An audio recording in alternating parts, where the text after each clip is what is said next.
Well, thank you, all of you, for coming out and to see my presentation.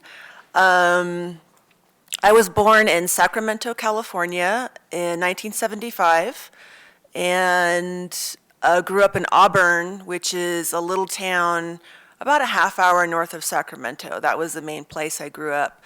And this is my most famous ancestor, Lizzie Enos. She was actually born in the 19th century, and my great-great-grandmother, who I happen to be named after. And that part of California, it was radically different from what it is now.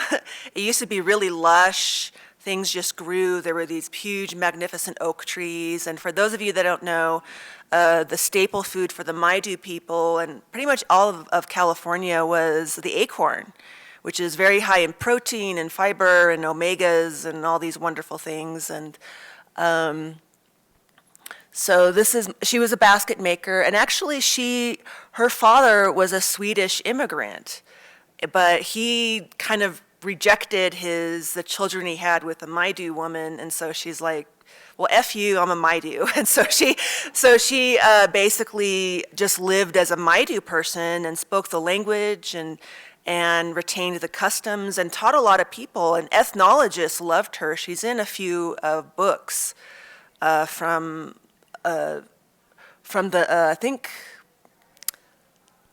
boy, I don't know, she's in some old book from that the Smithsonian did on all that series of the gray and red books on all the Indians. And also her and her little brother were the only survivors of a smallpox blanket attack. In Auburn, California, they put out an announcement, we're giving away free clothes and blankets, and because the natives lived in little pockets, and so it was hard to wipe them all out in one fell swoop. And so they gave away smallpox blankets and clothes, and her and her brother were the only survivors. So a very interesting story. And here she is, that's a basket she wove. She was a basket maker. That's a whole other craft that's totally underappreciated. And she has pounded the acorn into flour, and this is from a book by Richard Simpson. He was a photographer. And he did this wonderful book about her, but also with the Maidu creation myth. So that's really nice. And anyway, California used to be 13 deer per square mile, I think per square mile, and it was really very different from what it is today with all the drought and everything. Salmon used to run way into the interior. I remember being a little girl and the adults going out with crowbars and gunny sacks to get abalone out of tidal pools, which they used to just be right there in the tidal pools. And there were freshwater clams in the river. It was very, very lush and fertile. And every time I go back, there's more strip malls and everything. And it's hard. But one of my favorite stories about her is she had a lot of Japanese friends. In that part of California, a lot of Japanese and Chinese from the railroads settled there. And so they were all discriminated against. And so a lot of her friends were Chinese and Japanese. And there was a store owner with the last name of Tsuda. And he got sent to the internment camps during World War II. So he had a grocery store that was very successful. And so he gave her all his money and said, could you please keep this for me until I get out? And so she stuck it in a mason jar and buried it in her yard. And when he got out, she gave it back to him. So it was really cool. And that grocery store was there, Suda's Grocery, up until about 7 years ago. So downtown Auburn is now very yuppified. So it's probably a good thing because there were some really rough bars and things. But anyway, this is my most famous ancestor, Lizzie Enos, who I'm named after. And so there's a lot of pressure to do great things with my life, but she passed away in '69, so 6 years before I was born, so I never got the chance to know her, but she really spent a lot of time with all the young kids and things, and taught them the language and how to do the crafts and things like that. So she was she was the matriarch of my family. And let's see, where's the next one? And this is me with my grandma Nina. And this is in New Mexico because we liked to come to Indian Market. But she was really the most important adult in my life growing up. She was the only adult I felt really kind of loved and accepted by. I actually, there's a lot of alcoholism on both sides of my family and a lot of violence and chaos and abuse. But she's the only reason, my brother and I both discussed this. She's the main reason he and I even survived, because we lived next door to her, and she was just kind to us and would take us out for drives. And she had a lot of Japanese and Chinese friends too. She had a Chinese girlfriend who had bound feet. And she was friends with just a lot of the business owners who were Japanese and Chinese, because they were, even when I was a little girl this age, there was still lots and lots of racism. And this is way before lots of Mexicans were coming up, so I was the only brown person. And so there was lots of racism, especially in the classroom, with the history books and from the teachers. And I remember getting, "You dirty Indian, go grind dirt by the side of the road where you belong," or comments like that. I remember a lot. But my grandma was really nice. She was just there, and she would take us on drives to go into the national forests, and we'd go to Dao Aga. I think I'm pronouncing it right. That's the Washoe word for Lake Tahoe. And that was a really wonderful time of my life when we'd go camping there, and she'd take me out and show me the plants and things like that. So she was to me what Lizzie Enos had been to her and her kids. And and she taught me how to sew, and she took me to the tea garden in San Francisco. And thinking back on it now, that really influenced my whole, as you'll see, really influenced my whole aesthetic. And she bought me a book of these Japanese stencils, which I had forever, and they eventually got tossed out, but I found that book again. And looking at it now, it's really just, wow, that's really interesting that I kind of grew up with that. And she loved other cultures, and she loved to read. And that was one thing she imparted to me, was a love of reading and books. And she loved that book, Hawaii. She loved reading about the Amazon Indians. She loved Japanese culture, which I thought was interesting because she was like in her 20s during World War II, when everyone was taught to really hate the Japanese, but she really did. She enjoyed her Japanese and Chinese friends. But anyway, this is like really the most important adult in my life. And she's the one who got me started working with my hands and things like that, and an interest in other cultures and an interest in plants and animals and things like that. So, and she was also like, when she was younger, she was like a famous bar fighter. Like when she got mad, she was a nurse, but when she got mad, she could pick up like a grown man by his neck and toss him. And that's a Washoe woman thing. Like I have other Washoe relatives who are, okay, so. But anyway, she wasn't like that when I knew her. And both my parents made jewelry, and they were very good at inlay. And this book, along with Branson's 2 Indian jewelry books, were always around the house. And I probably learned more. I mean, I was always around it, and we were coming to Indian Market every year for most of my life. But they didn't really show me anything. But I learned a lot from these books just laying around. And this is still my favorite book for learning about turquoise. I think the color's pretty good. Of course, I have an original edition. I don't know if that's a reprint. I know the reprinted of the Indian jewelry books are much smaller. But so I was always looking at these kind of books from when I was little. And so even though my parents didn't like physically show me much of anything with the jewelry, I was still around in some way. And coming to Indian Market too, I remember if you're ever walking around Indian Market in the wee hours of Saturday morning, and you see like a little kid passed out in the back of the booth on the ground. That was me, 20, or yeah, some a long time ago, over 30 years ago. So it's always sort of just been there. But yeah, this is really, for anyone who really just wants a good basic turquoise education, this book is really my favorite. When I was a teenager, my father had this book for whatever reason, because honestly, I don't think he even liked books. There were hardly any around.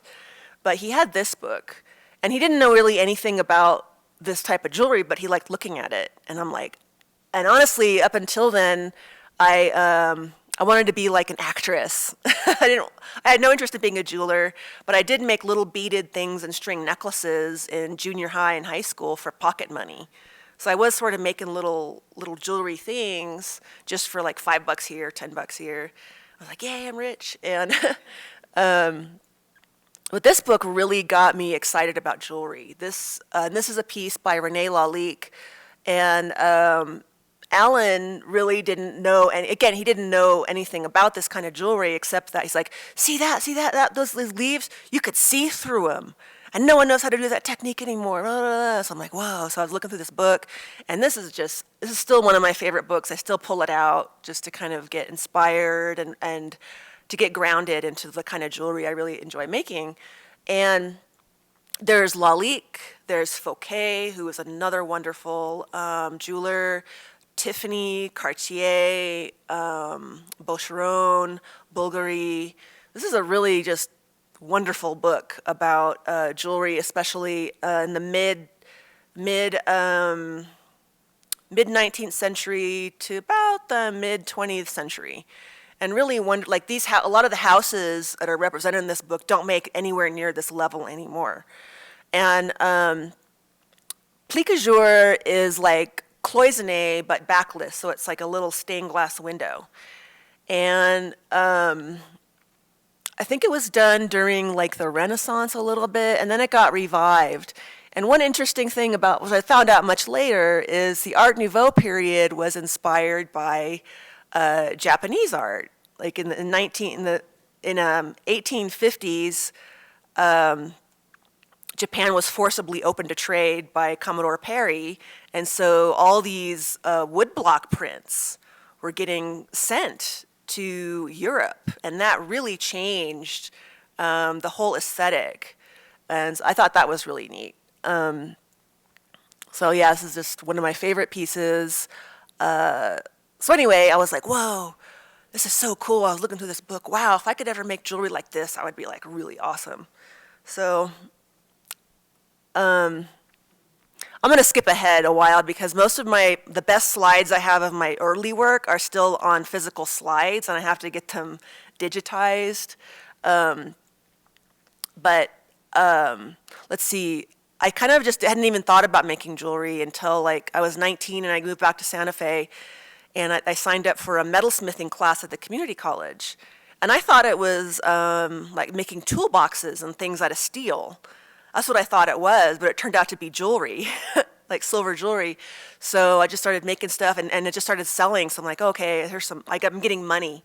So initially it was just, I needed money. I was 19, living away from my family. I needed to make some money. So I worked for a time as a salesperson in the antique field.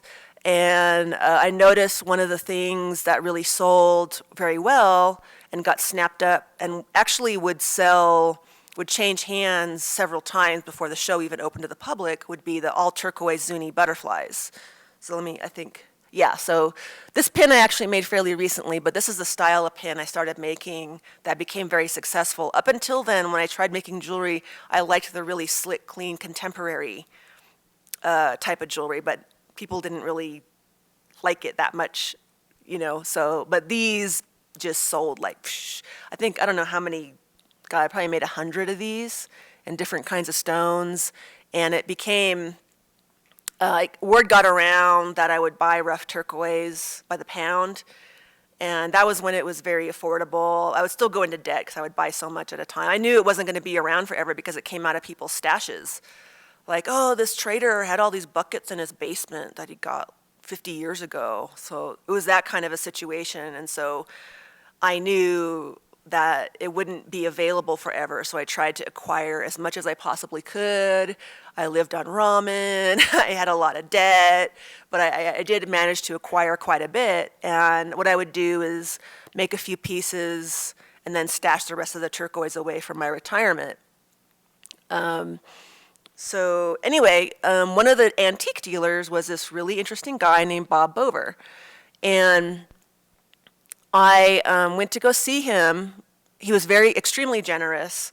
He opened his home to me, and I got to stay with him for a week. And he took me into his workshop, which was just this amazing, like, oh, wow. It's this like whole little cabin with a wood stove, and it was in New Salem, Massachusetts.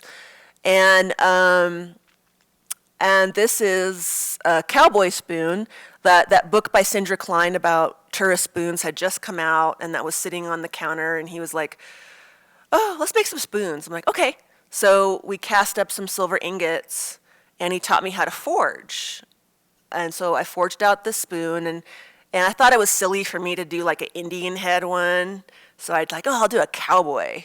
So he's got it like a little, I don't know if you could see it, he's got like a little like beer belly here. And then down here, this is red cow. This was a cow one of my aunts had, and this cow would fetch. And it's a really smart cow.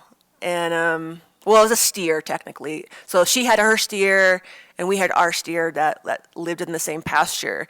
And this red cow would break out of prison, and one time it got like 25 or 30 miles away down the highway with our steer.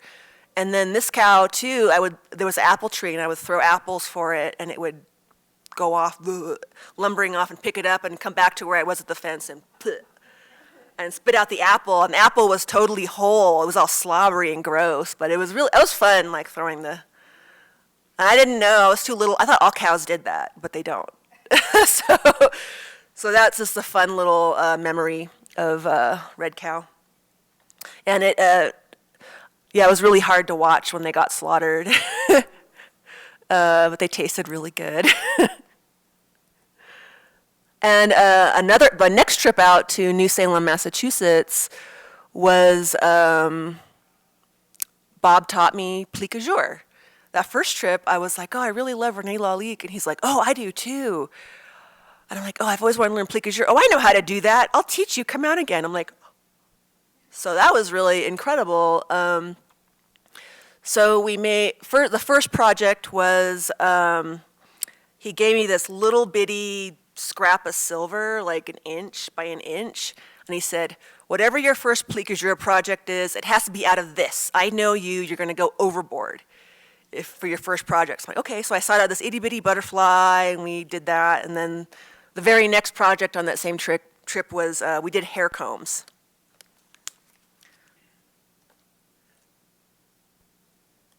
And so he did one and I did one, but this horn part, he had a whole cow horn in his workshop.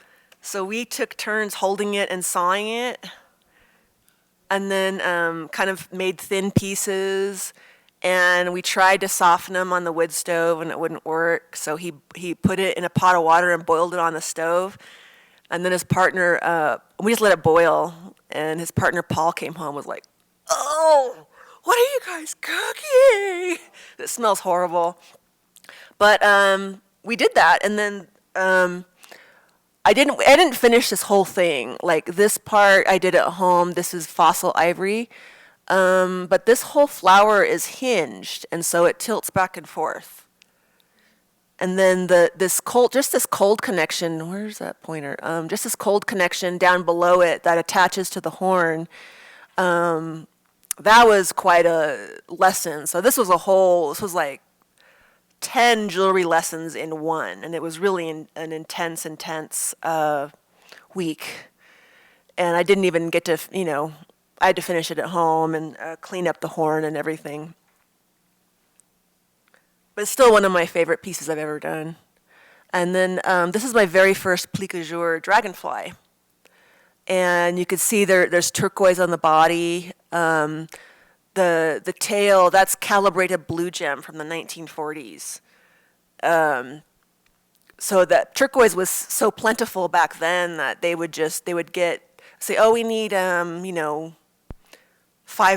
cabochons. And so they would just cut them out, and there's a lot of waste doing that way. And nowadays, they're all cut baroque, which is just to get as much stone as possible, and who cares about the shape? And then, I think there's fine gold bezels, and then 18-karat gold eyes. So that's my first plique-à-jour dragonfly, so I was really proud of that one. And then another trip out there, he taught me how to raise. And he took me to some historical towns, like Smithfield, that had they were like living museums, and so there was like a blacksmith shop and a silversmith shop, and raising was another thing I always wanted to learn. And this is making a vessel by hammering instead of with a lathe, and this is a lot of work. And then the handle is tufa cast. Where is that? Okay, there it is. So this was one of my first tufa casts. Was this hand? I still have this mold too. I'll probably use it and make bracelets. But this is a whole lot of hammering, and this is a porringer, which is a very European and East Coast thing to have.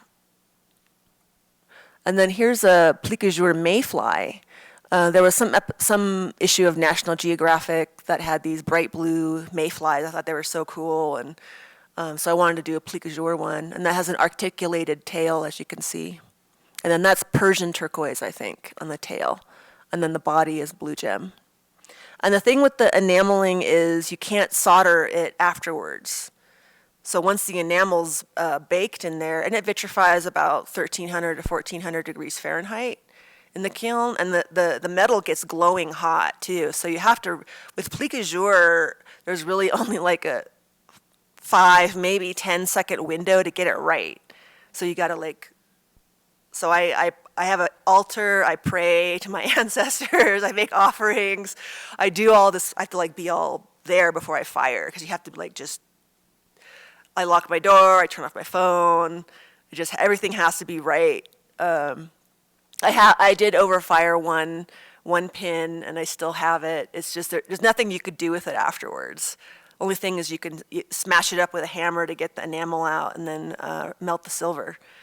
But that was the only time thus far, knock on wood. So, and blues and greens are the easier colors too.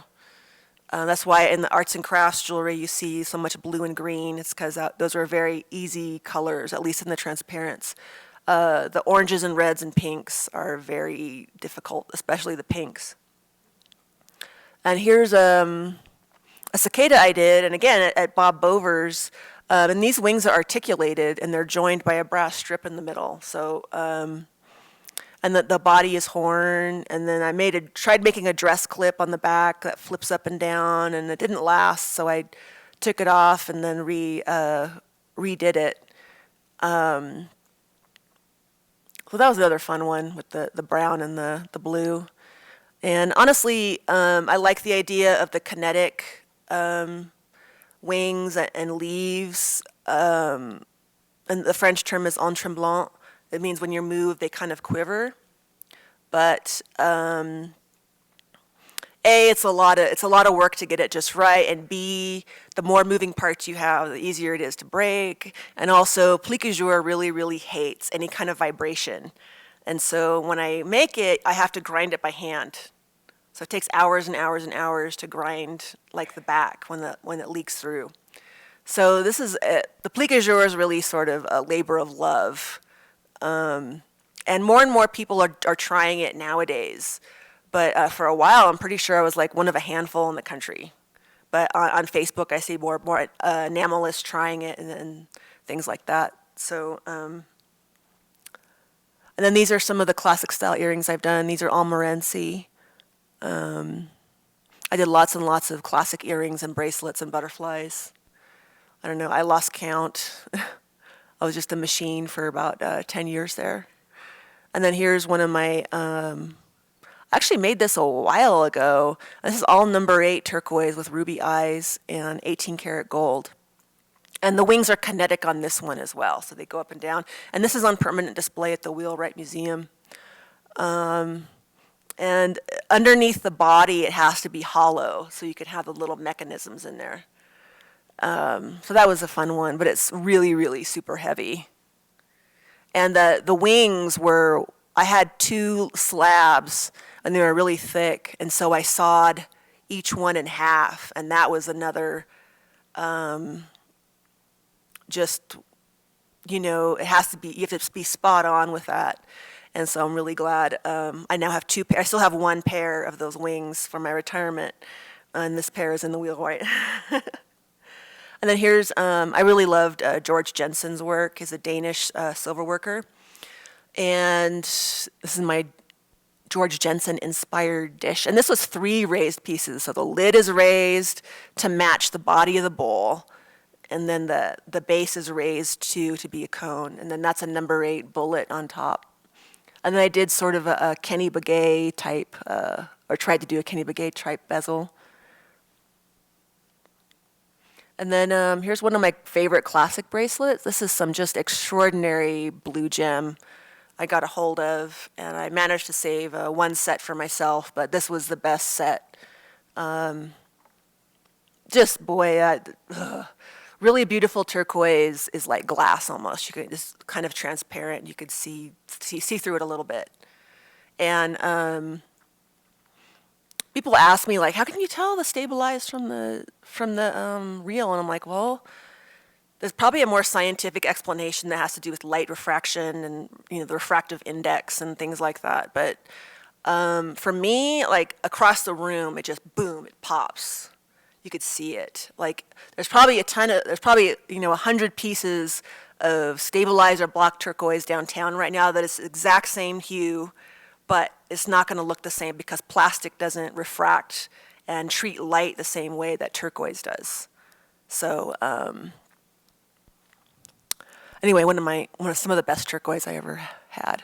And there's another, I like the shape. So this is Cripple Creek. Oh no, this is Kingman. Yeah, Kingman. So I love that, the lozenge shapes a lot. And then here's just a, this is one of the pictures I took. All the other, like the really professional ones, are by Carolyn Wright at the photography studio. But here's a good selection of just some pieces. I did a raised bowl up top with Castle Dome turquoise set around it. And going clockwise, there's a hook I made. I took blacksmithing classes with Frank Turley, which I think is essential if you want to really understand Navajo smithing, because I think Navajo smithing had a lot of blacksmithing influence in the beginning, and American-style blacksmithing, not necessarily Spanish style, though that happened too.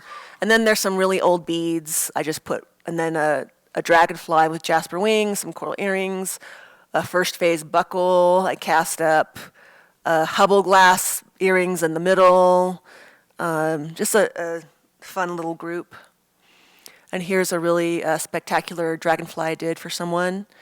Again, number 8 wings, all number 8 except for the antennae, they're mother of pearl. And the tail is kinetic. And I did a tiara series. I did 3 plique-à-jour tiaras, and this is the 3rd. The first one was wild roses. The second one was black oak leaves, or uti. That's the oak my Maidu ancestors loved to eat. And this is my favorite one, I think, because the bottom, you could see it's kind of, that it's springy. It's a blacksmithing technique called a basket. And I did the tiara part like that. So it grips the head and it can also stretch. The other ones are not so, the first one's a comb. You have to have like your hair in a bun. And the second one is just very rigid. ring, and then this one I think is my most successful one. So I'm going to revive this. I was thinking doing aspen leaves next. And after all those years of doing all those butterflies and bracelets and earrings and things that had to be matched, like, you know how you have a loaf of bread, you have the heels of the bread, the end pieces that aren't really good for much? Well, I had all these pieces of turquoise that didn't match. And so I'm like, okay, I just need to do some asymmetrical stuff. And so this is me sort of breaking away from the classic style. Because the classic style was great, I'm really grateful it was there, you know, but it really wasn't what I wanted to do. It was a wonderful stepping stone, and I learned a lot, but I wanted to be a marine biologist when I was little. So people ask me, what's with all the aquatic imagery? I'm like, well, that's what I was into when I was a little kid. I loved going to the ocean and the tidal pools and looking at the sea urchins and the starfish and everything. So that's where that comes from. And that middle piece is Montezuma, and the fins are fox turquoise, and the eyes are garnet. And it's a pin and a pendant. And then here's one of my plique-à-jour cicadas, another one. And the body on this one is solid caraco lake, which, boy, good luck finding that anymore. I was getting caraco lake for just cheap, like by the pound, and I would buy. And then that's one of the few mines I almost used up my stash on because I thought it was going to keep coming, and it wasn't. But anyway, unfortunately, the woman who bought this, she didn't secure it, the little thing, and it fell off in the wheelwright parking lot. So if anyone sees this somewhere, I don't know, maybe it's paved over by now, but anyway. And here's my Tiffany-inspired one. Tiffany did a wonderful chrysanthemum brooch of dog pearls, dog tooth pearls, I think. And so I did my own version. So those are all stick pearls that I wove onto a little base. And then here's a nice group. I'm doing orchids, and with a fugu, and then the two heart pieces. Oh, I started taking classes at the Santa Fe Community College again, which is a really wonderful place to learn jewelry techniques. So I think it's about 4 or 5 years solid I started going there, and really picked up a lot about, I think I was the only native. I'm like the one native artist who never went to IAIA, which is, I would have loved to learn from Mark Herndon. He's gone, unfortunately. Lane Coulter was a teacher there. He was a really wonderful silversmith. But the community college is also really, really awesome. So I did a little bit of hydraulic pressing. I refined my silversmithing techniques more. I learned chasing and repoussé. And you can see I'm still doing the classic earrings in the upper left-hand corner. On the upper right, that's a brittle star, and that middle is a fossilized sand dollar from Mexico. And I also belly dance. So this is my first silver belly dance set. And how this came about was I was taking my first belly dance class, and if you're a belly dancer, it doesn't matter if you never knew how to sew, you will learn how to sew. Because if you don't have to make your own costumes from scratch, you always have to adjust one that you buy and redo the beading and do repairs yourself. So, and I did some beadwork, but I didn't really, enjoy it all that much. But so I was in class, oh man, what can I make? I wanted my own costume. I'm like, oh, I'll do one out of silver. So that's how that came about. And I did a copper prototype to get the fitting. There's a lot of issues with fitting. But I performed in this a few times, and the belt sold. The zills are the little finger cymbals. That was a lot of chain. I'm not really big on making chains, so that was a lot of. You can see the twisted wire. The those I only used ones that matched up. So I still have a box of those where the ridges don't match up. And then here's another group of just more fun stuff. More odds and ends from my turquoise stash. I think I'm the first person to ever do a slug in like fine materials. But I also loved Verdura, who was a favorite jeweler, I think, of Coco Chanel. And he did those Maltese cross bracelets for her originally. And he loved to do snails and shells and things like that. So, and he's also in that Master Jeweler's book towards the beginning. So that book still is a tremendous resource for me. Even though I've had it for so long, it's one of those things I keep going back and I see something new every time. So,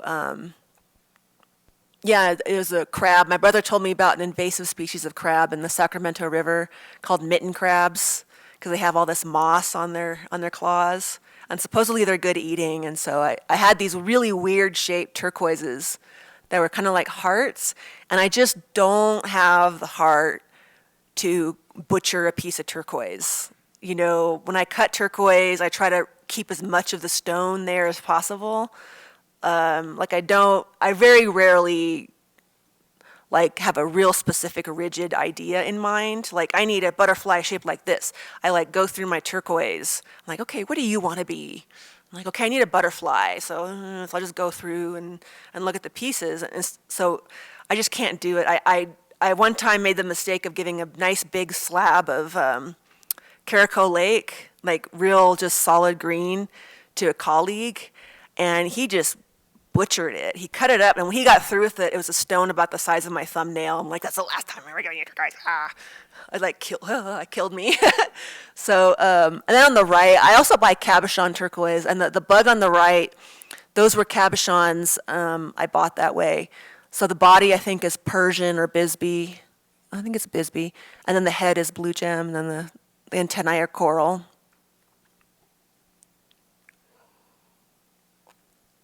And here's an example of the chasing. And chasing is similar to stamping.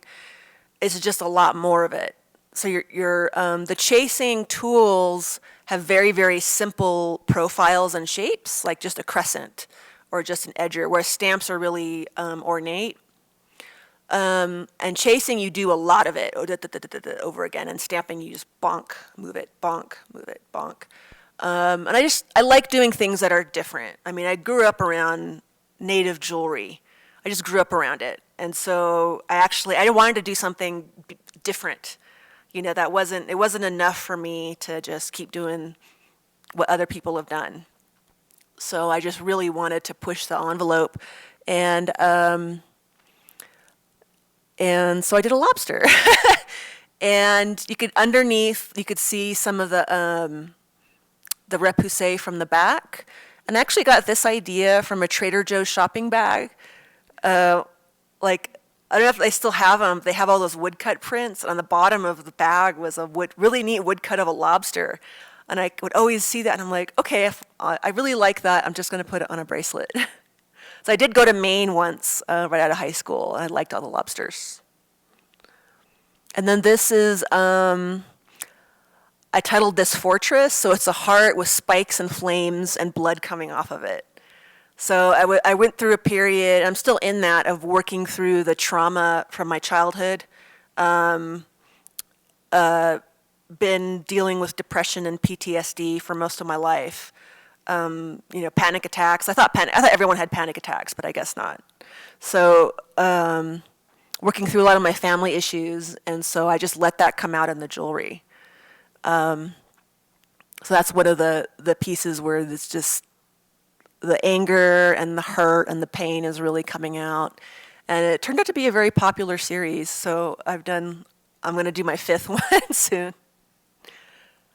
And here's some more plique-à-jour insects. A wasp and a damselfly and a dragonfly.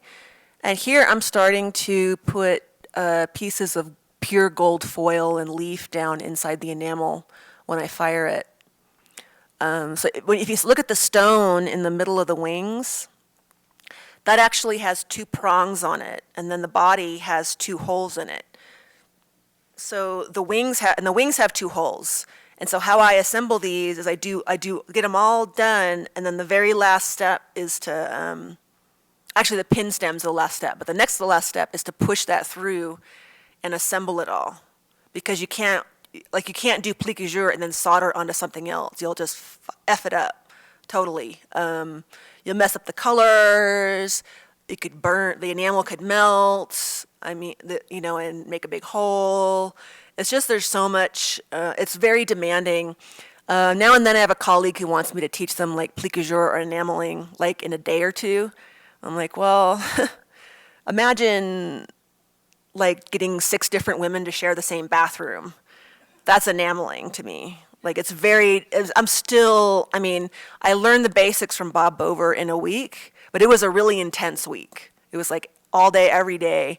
And that pansy hair comb, that was with him over my shoulder, like directing every single thing I did. But I'm still learning about this, and this is 12 years later.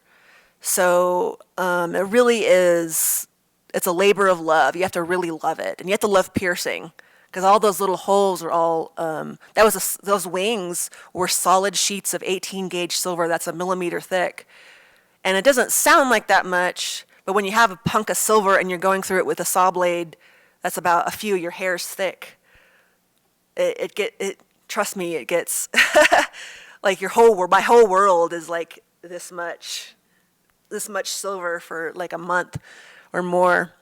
And you can do filigree, but I don't like the way that looks. And I think it just has a lot more structural integrity when you pierce it, and I do it on a bevel. And I repaired old jewelry too for 10 years, and I really, really hated it. I was just miserable, but I learned a lot. I only do plique-à-jour for like pins or earrings or hair things or necklaces, because rings and bracelets and buckles just get so much wear, they get totally trashed. So it's hard, because I'm trying to, like, all this information and experience and everything, I'm trying to like reconcile all of it.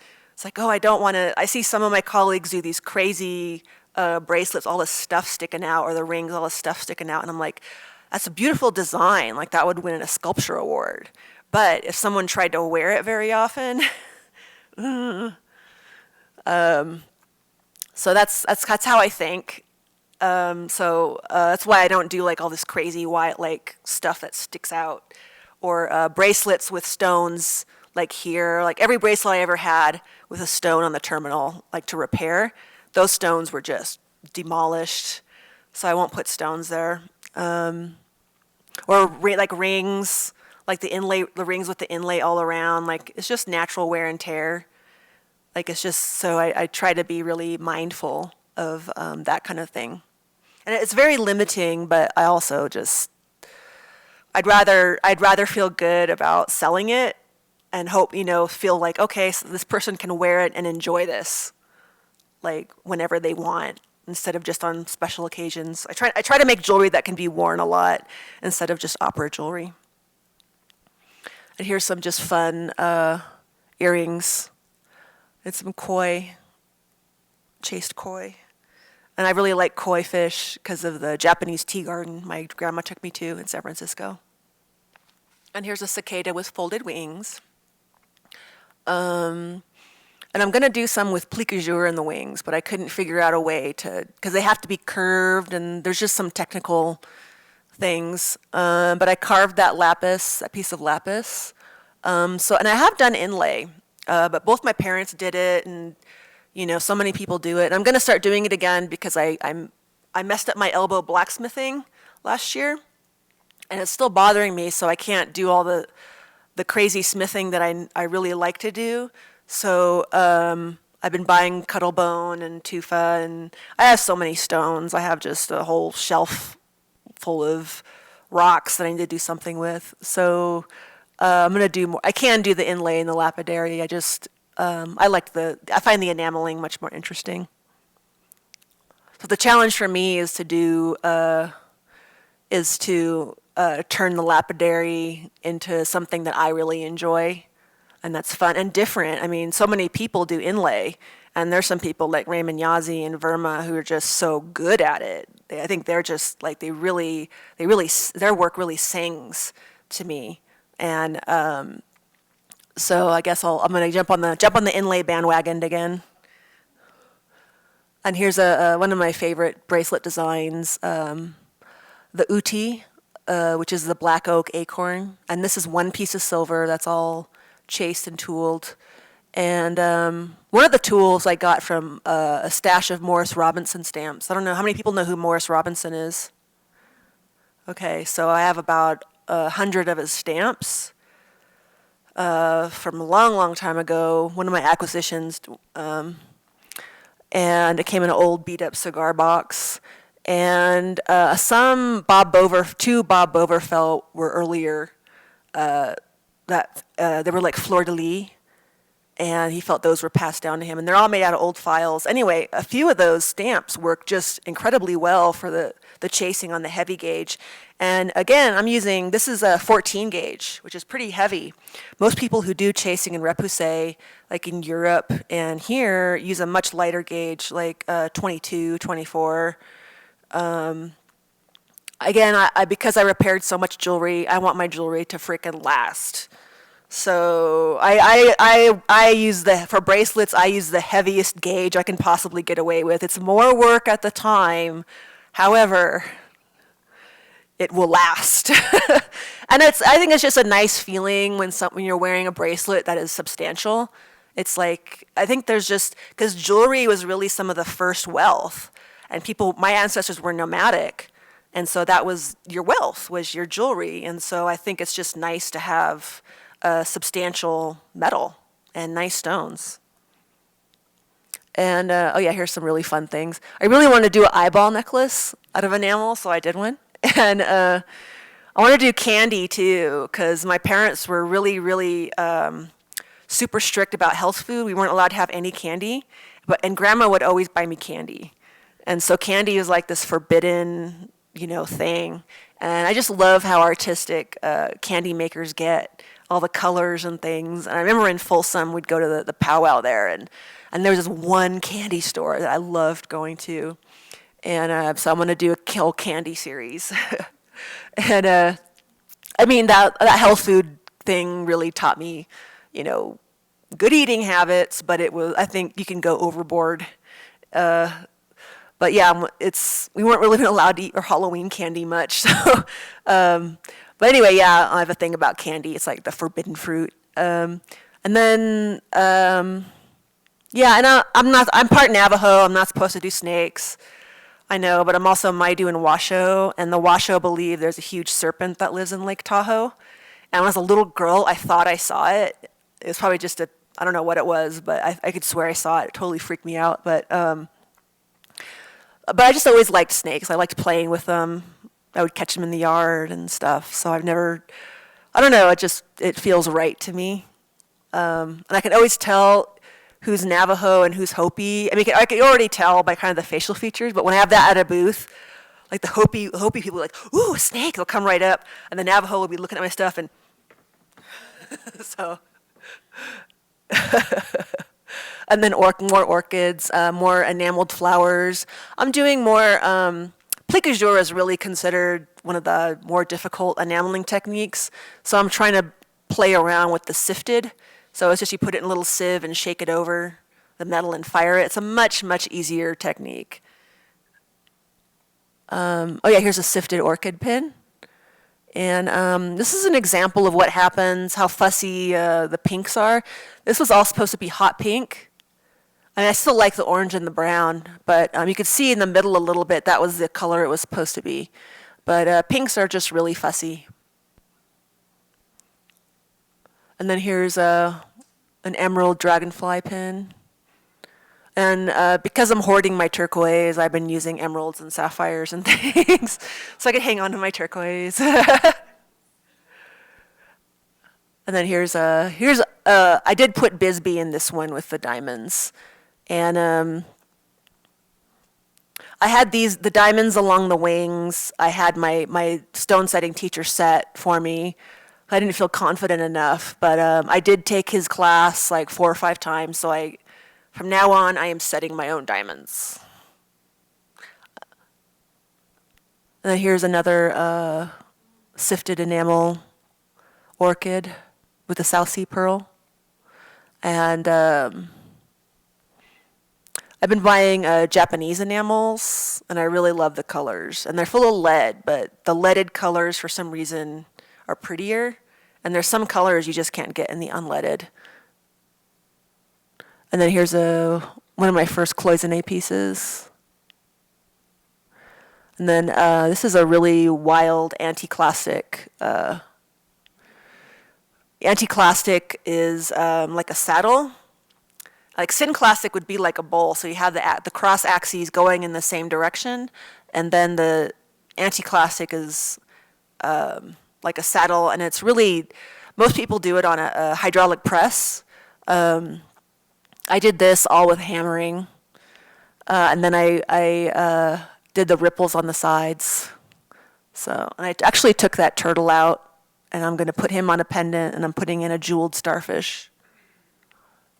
And then here's another example of the chasing. It is one sheet of silver, and then I don't know how many thousands of hammer hits. Oh yes, and I revamped the belly dance set. So I've yet to perform in it, but it's a lot heavier with the seahorses on it now. But yeah, the bottom is a belt, and I'm going to add pearl drapes. With belly dance costuming, if it looks really tasteful up close, same thing with the belly dance makeup. If it looks too tasteful up close, you need to add more, because you have to be seen on stage. Yeah. And there was no graceful way to segue into this, so I'm just going to jump in. Could anyone guess where this stuff is made? Close? Yes, Bangkok, Thailand. My personal feeling about the biggest hurdles native artists face, especially the jewelers, is all the fakes. And there is a federal law against misrepresentation, but there is no enforcement at all. It all falls under the Attorney General. If you think about how much of this style of work is sold just down downtown Santa Fe, and then there's no one regulating it. Customs, I've heard horror stories of customs confiscating boxes of this stuff coming in and then taking it to Santa Fe to sell it. The law is it's supposed to be stamped with the country of origin, but there's a loophole if for whatever reason it can't be stamped on the piece of jewelry, like it's too small, you can just put on a sticker that peels right off. So this is a huge, huge problem. A lot of artists aren't able to make a living with their art anymore because they're getting shoved out by fakes. And it's being made in other places, Indonesia, the Philippines, China. I get spammed by Chinese manufacturers a lot. And I just, on a whim, I got back to one and asked them, can you make these kind of earrings? They're like, oh yeah, we can do those for, you have to get at least 50, but it was like $20 a pair or something. And you could go to the Oasis craft show, the Oasis shows in Albuquerque, and go to a booth from a Chinese manufacturer and buy Indonesian-made dream catchers. And it could, it's just such a huge problem, and the more awareness there is, the better. And then my brother also happens to be in Bangkok. This is off Facebook. There's this one Thai gentleman who makes this stuff, and he's been trying to friend all the Zuni workers, and they all just, we hate you, you should go die. So he gets a lot of hate on Facebook from the natives. But this is what he does.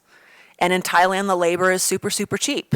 And they've had jewelry there for thousands of years.